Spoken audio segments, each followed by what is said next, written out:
Good morning. Good morning. Good morning. Good morning. How y'all feeling today? Happy Monday. It is a day that the Lord has made. Let me also say that it is a day, I don't know about y'all, but it is hot in New York. I don't know where y'all at, but in New York, it is hot. Okay, we are having a heat wave, to say the least. So I hope y'all are staying cool. I hope y'all are, you know what I'm saying? I hope y'all AC is good. I hope y'all electricity bill is paid because it's about to be a crazy summer. So I hope, you know what I'm saying? Make sure y'all stay cool. Drink water. And yes, thank you for saying it early this time. If you haven't already done so, go subscribe to the YouTube channel and lock in. Okay, and make sure y'all watch all of it. Okay? All of the videos, because we're trying to run up a bag here. Okay? We're making money. I'm doing this for a living now. Y'all gotta hold me down. You know what I'm saying? I need y'all to hold me down. Even if you just let it play in the background sometimes because you sat through the morning coffee, that's cool. Just let it play in the background. But the watch time is what matters on the YouTube. So make sure you go lock into the YouTube channel so that way we can run it up because we got to make this back. Okay. So if you're not already doing so, go to the YouTube channel, let it play in the background. Listen to Morning Coffee while you're driving if you missed it. You know what I'm saying? Like on your way to work, just put it. I listen to podcasts on YouTube in a car. Just turn it on, let it play, let the episode play out. You know, that's it. That's all I ask. I don't ask for much. You know what I'm saying? I don't be begging for money. I like to work for my money. You know what I'm saying? The old fashioned way. Anyway, good morning, y'all. Thank y'all for being here. Welcome back to Morning Coffee. I need someone to make a sound for Morning Coffee. Like, we got to come up with a theme song for Morning Coffee, but we'll get there. But we need like a theme song for Morning Coffee. But welcome back to Morning Coffee.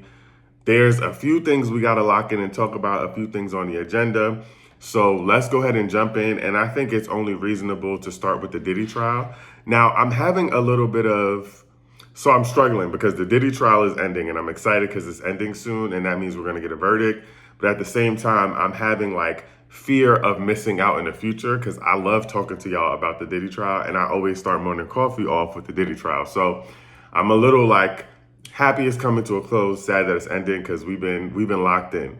So here's the latest on the Diddy trial. So as of last week, so if the prosecution team was supposed to close out or they were supposed to end their part of the trial, right? They were supposed to be able to rest their case.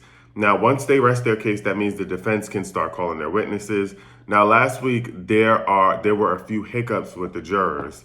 There was some issue with the jurors being dismissed. And then one of the jurors was sick because they had vertigo and they weren't able to show up to trial. So they had to cancel one of the court dates. And then Juneteenth also came in between. So what wound up happening is that the prosecution team had to push their they had to push their witnesses back a little bit.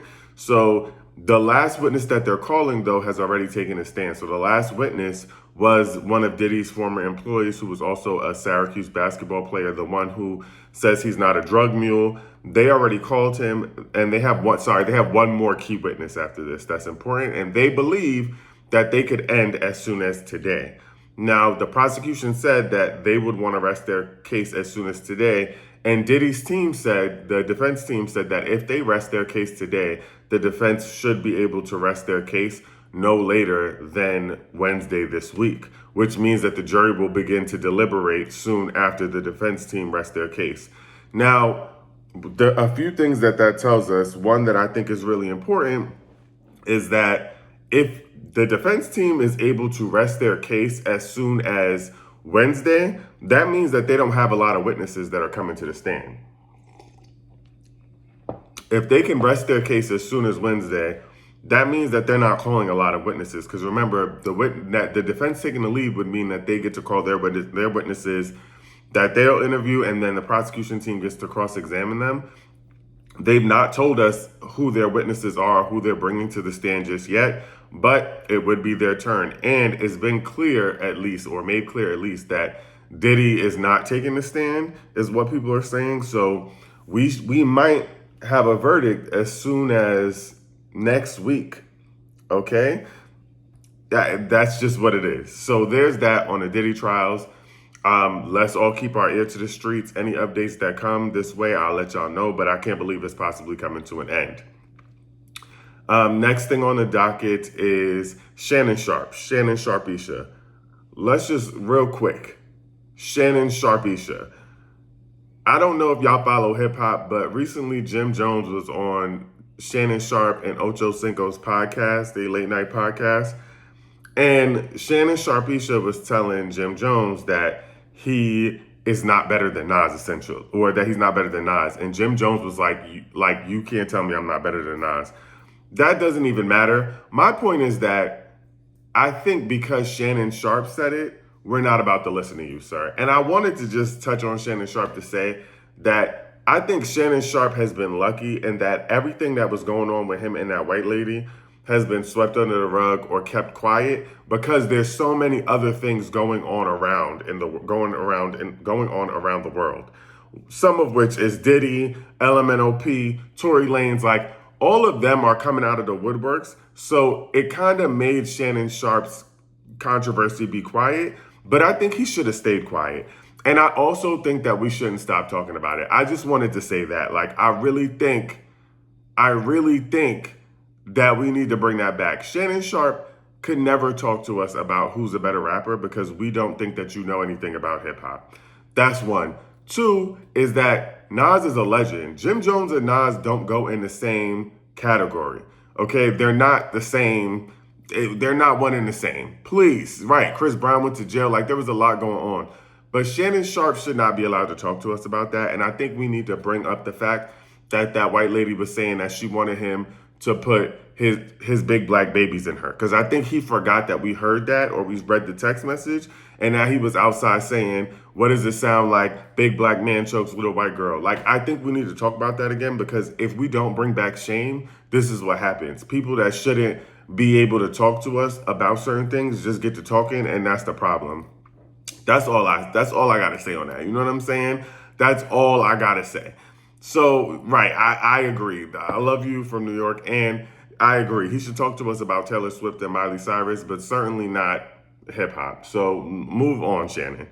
Okay, that's that. Now, the other things that have been going on, and I think one of the most important things is this war. Donald Trump igniting a war, because that's what he did with Iran, is insane. Insane. Okay? And the way that he decided to tell us that they dropped bombs in Iran was also insane. You took to Twitter to tell us something as important as, and at that point, you just shouldn't have told us anything. You took to Twitter to tell us that you dropped bombs in Iran? And you thought that was acceptable? You thought that was acceptable. Also, who asked you to drop bombs in Iran? No shade. I don't want to be weird or anything like that. It's one thing to support another country or support in a time of controversy, but to drop bombs in another country and put us at risk.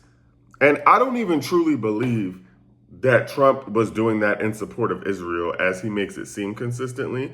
And I think I think Donald Trump literally thinks that he's playing a video game. He thinks that he is in the middle of a virtual reality experience. And to him, it's like, how can I show that I'm powerful? Let me drop bombs so that people will remember me as the president that dropped bombs on Iran. I truly believe that that's what this is about. I don't think, and then JD Vance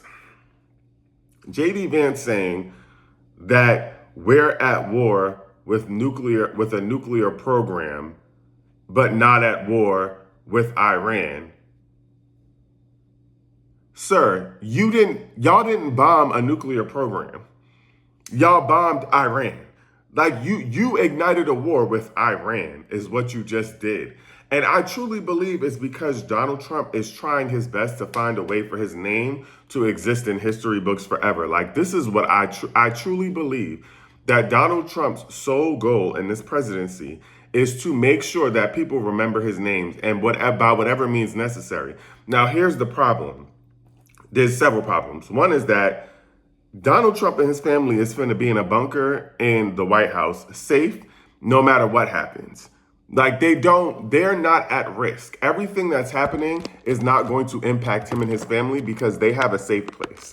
Okay? You know what's going to impact? Us, the people. So to all the people who voted for him, just know that this is y'all fault. And I also want to say, because I keep seeing the same thing come up over and over and over again.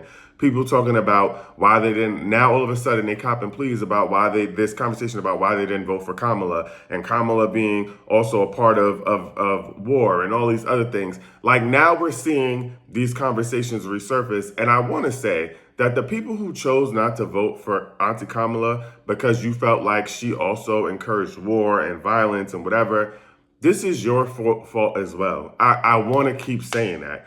People who decided to vote independent or throw away the vote and were encouraging people not to vote for Auntie Kamala, you are a part of the problem as well, because you allowed for this man to be in office. You understood the danger of him being in office. And whether or not you believe that Auntie Kamala participated in genocide, whatever it is, we would not be in the situation that we're in. And the genocide that you're about to see now at the expense of America is about to increase. Okay? So for all the people who wanted to go on, she wasn't going to ignite a war with Iran. She was not going to drop bombs in Iran. You get what I'm saying? There's a major difference. And then there's also the putting our livelihood at risk. There's putting American people at risk. And though I don't encourage people going to the army, specifically Black people enlisting in the army for many reasons, I also understand why people do it. I understand why people do it. It's not fair to them because they're also put in harm's way now. And that's what people don't get. It's so much bigger than where there's all of this, where they're supporting genocide and all these things are happening. We are putting American people that y'all care about and love so much at risk. All of those veterans and all those people that you say that y'all care about so deeply are now being put at risk because Trump decided to start a war that we did not need to participate in. And I just want to say that because there is a level of ownership. And this is what I'm talking about when I say voting for the collective. You can't simply vote one-sided because you have an opinion about something. That's not how voting works. Voting is in the best interest of America, right? What we did know is that Kamala Harris was never promoting igniting violence on another country. Donald Trump ran by saying that anybody who wants a problem with America, we're going to go to war with them. He literally shared this with us. Kamala Harris never said that. Never said that. That wasn't the case. So whether or not she supported a war in Iran, that's one thing. Dropping bombs in Iran is another. And that is not ever something that she talked to us about, especially after Barack Obama put that treaty in place, the whatchamacallit treaty. Like that was never a part of the plan. And so for people to try to compare the two things is chaotic and insane. And what y'all don't realize is that people's livelihood, and I say that especially as someone who is living in New York City. Historically, whenever we got beef with another country or another nation, New York City is always one of the first places to get targeted. Our train systems, the middle of Manhattan is dense. And so people who don't live here don't understand the ramifications of that. Because now you have to live in heightened awareness all the time. It's scary to even get on the train.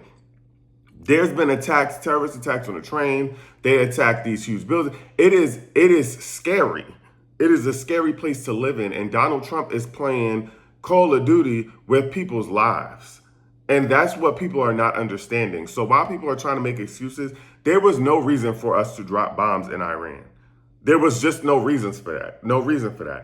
And the way that he casually talked about it, and all now for the Iranian prime minister or whatever he is, Iranian prime minister, to say that they're going to retaliate. And I'm sure he means that. I'm sure he means that. This is also what happens when you have male driven ego sitting in office. Like, you can't, people lead through ego. He wants to show how powerful and dominant he is. And that is literally why he dropped bombs in Iran. Because there's so many other ways that we could have gone about making sure that mass nuclear weapons are not, impacting us, blah, blah, especially because it's literally not impacting us in America. But now you just put us as the American people in danger. And to all the people who are saying that,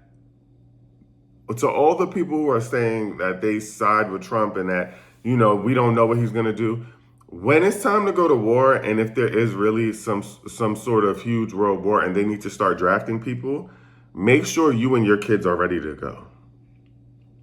Make sure that you and your kids are ready to be drafted. I want all of the people who are encouraging this and can find a rationale or understand the rationale behind why he's doing what he's doing. Just make sure that y'all are ready to put your life on the line for somebody like Trump when we absolutely did not have to enter into any sort of war that included these ridiculous antics.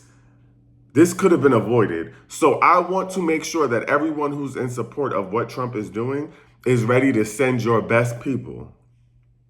Best people. And I want it to be you and your kids. Because let me just tell you this. Me and mine is not going.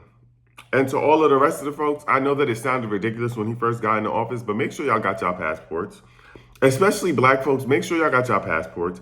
We got to get up out of here. You understand what I'm saying? This is not we're not fighting a war that we didn't cause. We're not fighting. And to all the people who didn't vote for Auntie Kamala because they said that she wanted war, but and now y'all see what's happening with Trump. Y'all also need to make sure y'all are in line. Make sure y'all are in line to enlist in the army and to be drafted to go fight Trump's war, because this is Trump's war. This is Trump's war. I just want to be clear. So all of y'all that threw the vote and the people that voted for him, make sure y'all are ready to send y'all people. And everyone is talking about how fearful they are. All of these different the Congress people and all of these politics are talking about how ridiculous Trump is. Even what's her name? The coon. What's this? The Candace Owens talking about, oh, he's just ridiculous and this doesn't make any sense. You was cooning and tap dancing for him, sis. So pack your bags, cause you need to go. Okay? Because y'all was the same ones cooning and tap dancing and trying to make yourself seem different so bad and angling yourself to be supported by white folks. That's it. That's all.